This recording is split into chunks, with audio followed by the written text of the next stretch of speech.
Hello, good morning बच्चों। आज मैं सिखाने जा रही हूँ धोरण 8 में पाठ 9 ममता, जिसके लेखक है जयशंकर प्रसाद। उसमें एक ममता नाम की स्त्री की कहानी दी गई है। रोहतास दुर्ग के प्रकोष्ठ यानी कि किला में, दुर्ग यानी किलो, प्रकोष्ठ यानी ओरडा में बैठी, ओरडो यानी एक रूम में बैठी हुई युवती ममता शोण के तीक्ष्ण गंभीर प्रवाह को देख रही थी। क्षण यानी शोण यानी यहाँ के नदी का नाम है। वो नदी के प्रवाह को तेज आंखों से देख रही थी। मन में वेदना, मस्तक में आंधी, आंखों में पानी की बरसात लिए वह विकल यानी बेचैन थी। वह रोहदास दुर्ग के मंत्री चुडासमणि की एकमात्र दोहिता यानी पुत्री थी। यानी कि वो रोहदास दुर्ग यानी कि वो राजा की मंत्री जो चुडासमणि थे उनकी एक पुत्री थी। उसके लिए कोई अभाव होना असंभव था, परंतु वह विधवा थी। उसकी विडंबना का अंत नहीं था। उसकी मुश्किलों का कोई अंत नहीं था, क्योंकि वो विधवा थी। चुडासमणि ने चुपचाप उस प्रकोष्ठ में प्रवेश किया। शोण के प्रवाह और उनके कलनाद में ममता अपना जीवन मिलाने में बेसुध थी, यानी कि तल्लीन थी। उसके पिताजी उसके यानी कि रूम में आए, प्रवेश किया, फिर भी उसको मालूम नहीं पड़ा, क्योंकि वो इतनी तल्लीन थी। पिता का आना न जान सकी। चुडासमणि व्यथित हो उठे। स्नेह पालिता पुत्री के लिए क्या करें, यह स्थिर न कर सकते थे। लौटकर बाहर चले गए। वो बहुत दुखी थे कि मैं मेरी पुत्री के लिए क्या कर सकूं। वो वापस रूम में आए और वापस चले गए। ऐसा प्रातः होता था, यानी दररोज वो ऐसा करते थे। उसके रूम में आते थे, उसको देखते थे और वापस चले जाते थे। परंतु आज मंत्री के मन में बड़ी दुश्चिंता थी, यानी कि बहुत चिंता थी। पैर सीधे न पड़ रहे थे, उनके पैर सीधे नहीं, यानी कि वो एकदम चिंतातुर लग रहे थे। एक पहर बीत जाने पर वे फिर ममता के पास आए। उस समय उनके पीछे 10 सेवक चांदी के बड़े थाल में कुछ लिए खड़े थे। कितने ही मनुष्यों के पद शब्द सुन ममता ने घूमकर देखा, यानी कि इतने सारे एक साथ आ रहे थे, उनके पाँव की आवाज़ आ रही थी। तो वो आवाज़ को सुनकर ममता ने घूमकर देखा तो मंत्री ने सब थालों को रखने का संकेत दिया। अनुचर थाल रखकर चले गए। अनुचर यानी सेवक। तो ममता ने जब पीछे मुड़कर देखा तो मंत्री ने कहा कि ये थाल यहाँ पे रख दो, और सेवकों को बोला कि आप चले जाओ। ममता ने पूछा, यह क्या है पिताजी? तेरे लिए बेटी, उपहार है, कहकर चुडासमणि ने आवरण उलट दिया। आवरण यानी उसके ऊपर जो कपड़ा ढका था वो उन्होंने निकाल दिया। स्वर्ण का पीलापन उस सुनहरी संध्या में विकीर्ण होने लगा था, यानी कि उसमें सोना था जो फैल रहा था। सूर्य की किरणों में वो सोने का प्रकाश फैल रहा था। ममता चौंक उठी। इतना स्वर्ण, यह कहाँ से आया? इतना सोना पिताजी कहाँ से आया? चुप रहो ममता, यह तुम्हारे लिए है। तो क्या आपने शत्रु का उत्कोच यानी कि लांछ स्वीकार कर लिया पिताजी? यह अनर्थ है, अर्थ नहीं है, यानी कि ये बहुत बुरा है। आपने बुरा किया है। लौटा दीजिए पिताजी, हम लोग ब्राह्मण हैं, इतना सोना लेकर हम क्या करेंगे? इस पतोन्मुख यानी कि विनाशकारी प्राचीन सामंत वंश का अंत समीप है। यानी पिताजी ने कहा कि ये राज्य का अंत अब नज़दीक है बेटी। किसी भी दिन शेरशाह रोहतदास दुर्ग का अधिकार कर सकता है, या रोहतदास दुर्ग यहाँ पे इस राज्य में कभी भी अधिकार कर सकता है। उन दिनों में मंत्रित्व न रहेगा, तब के लिए है, यानी कि यहाँ पे कोई दूसरा राजा आ जाएगा तो मेरा मंत्रित्व यहाँ पे नहीं रहेगा। इसलिए मैं ये सोना लाया हूँ।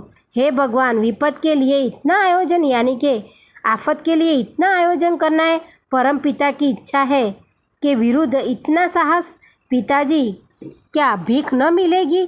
क्या कोई हमें 2 मुट्ठी अन्न नहीं देगा? यह असंभव है। फिर दीजिए पिताजी, मैं काँप रही हूँ। इसकी चमक आँखों में अंधापन ला रही है, यानी कि इसकी चमक मेरी आँखों में कूच रही है, इसको ले जाइए आप।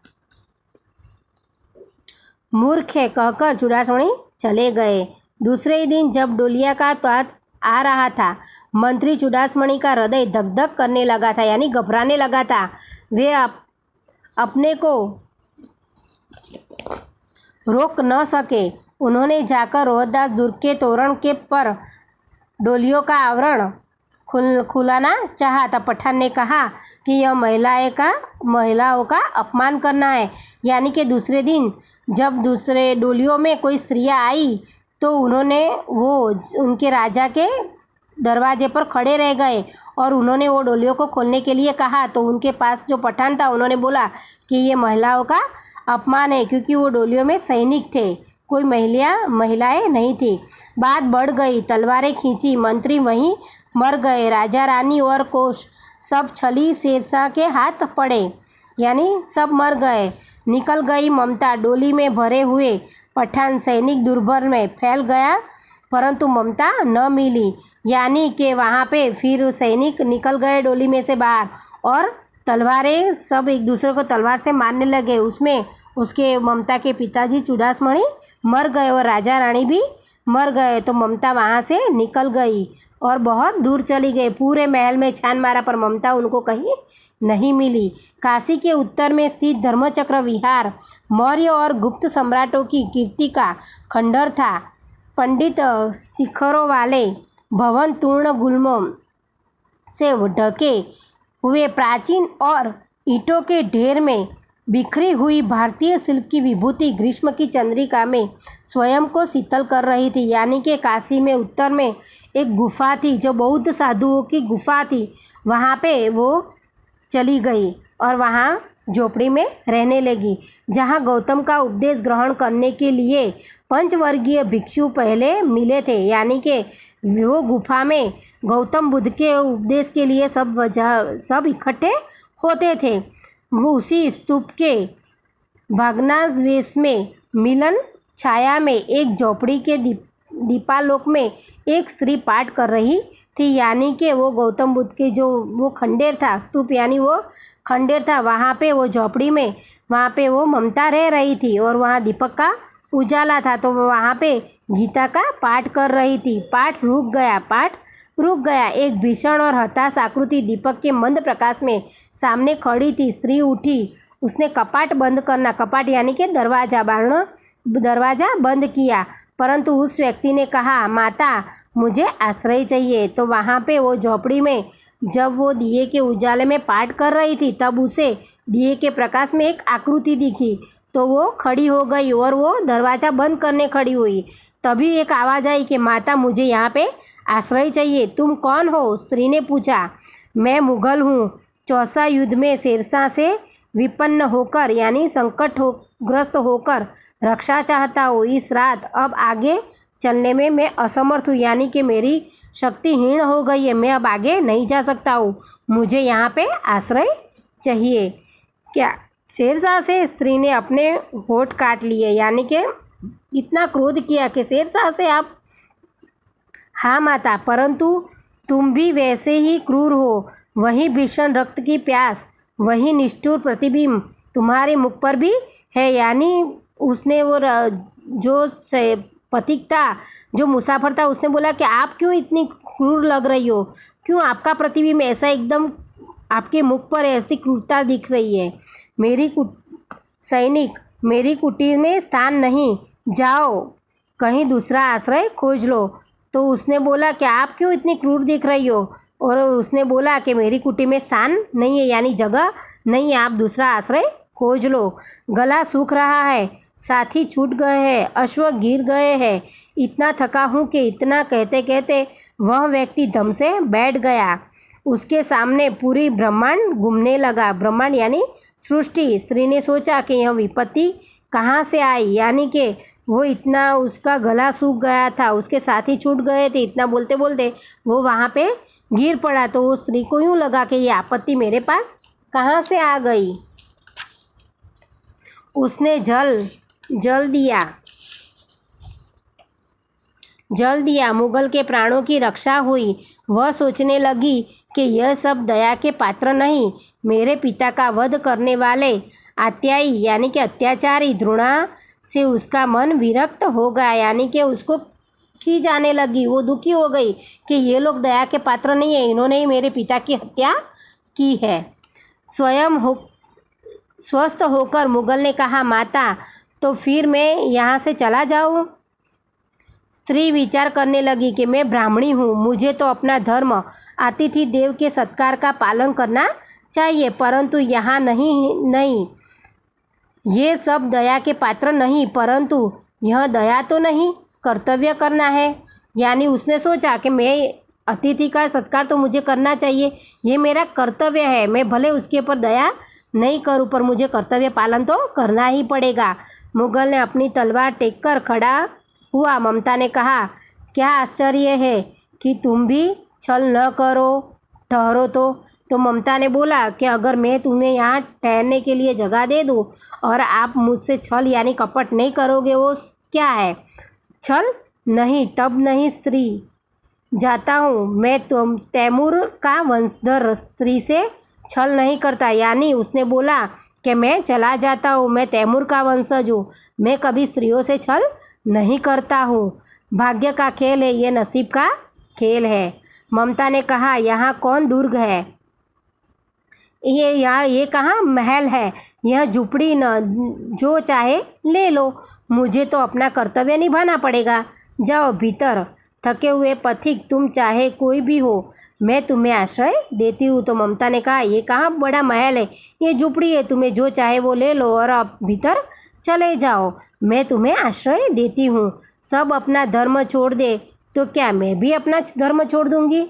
मुगल ने चंद्रमा के मंद प्रकाश में वह महिमाएं मुखमंडल देखा, यानी वो मुगल ने चंद्रमा के प्रकाश में वो स्त्री का एक मुखमंडल देखा। उसने मन ही मन नमस्कार किया, उसने नमस्कार कर दिया। ममता पास की टूटी हुई दीवारों में चली गई भीतर। थके पथिक ने झोपड़ी में विश्राम किया। प्रभात में खंडहर की संधि से ममता ने देखा कि सैकड़ों अश्वारोही उस प्रांत में घूम रहे थे। वहीं अपनी मूर्खता पर स्वयं को कोसने लगी। यानी सुबह हुई तब ममता ने वो दीवार की तिराड़ों में से देखा कि वहाँ तो सैकड़ों सैनिक घूम रहे थे। वो अपनी मूर्खता पर कोसने लगी कि मैंने इसको सहारा क्यों दिया।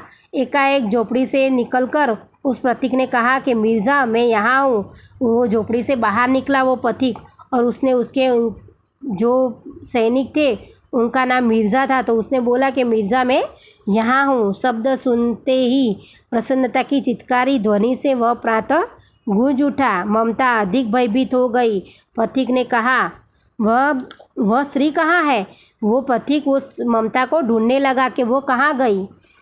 उसने खोज निकाला। ममता छिपने के लिए अधिक सचेष्ट हुई।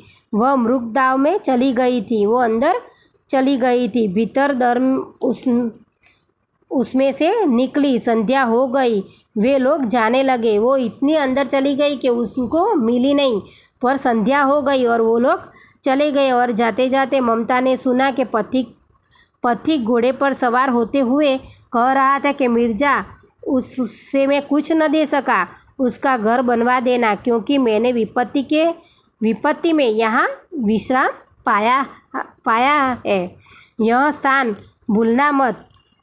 उसके बाद वे वहाँ से चला गया। तो ममता ने वहाँ से सुना कि ये पथिक ये कह रहा था घोड़े सवार होके कि मिर्ज़ा, इसको घर बना देना, मैं यहाँ पे आप विपत्ति के समय में रहा हूँ, इसे भूलना मत। तो बच्चों, आगे का पाठ मैं अगले वीडियो में आपको समझाऊंगी। बाय।